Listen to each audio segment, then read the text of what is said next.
ગુજરાત રાજ્યના મુખ્યમંત્રી ભૂપેન્દ્ર પટેલ અને નાયબ મુખ્યમંત્રી હર્ષ સંઘવીના હસ્તે 182 વિધાનસભા બેઠકો પર 182 નવી એસટી બસોની ફાળવણી કરી લીલી ઝંડી બતાવી પ્રસ્થાન કરવામાં આવ્યું હતું, જે પૈકી એક બસ ભરૂચ એસટી વિભાગમાં ફાળવવામાં આવતા ભરૂચના ધારાસભ્ય રમેશ મિસ્ત્રીના હસ્તે એસટી બસનું લોકાર્પણ કરવામાં આવ્યું હતું।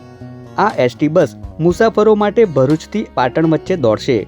એસટી બસના લોકાર્પણ પ્રસંગે ભરૂચ નગરપાલિકાના કારોબારી chairman Hemendra Prajapati, ST depot manager Vishal Chhatriwala સહિત મોટી સંખ્યામાં એસટી વિભાગના કર્મચારીઓ ઉપસ્થિત રહ્યા હતા।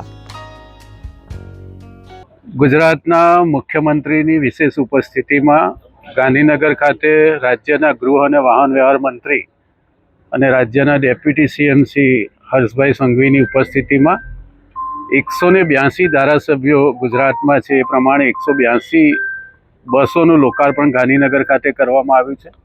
એના ભાગરૂપે આજે ભરૂચમાં પણ એક બસનું લોકાર્પણ કરવામાં આવ્યું છે। ભરૂચથી ઉત્તર ગુજરાત જવા માટે અત્યાર સુધી કોઈ ફ્રિકવન્સી નહોતી।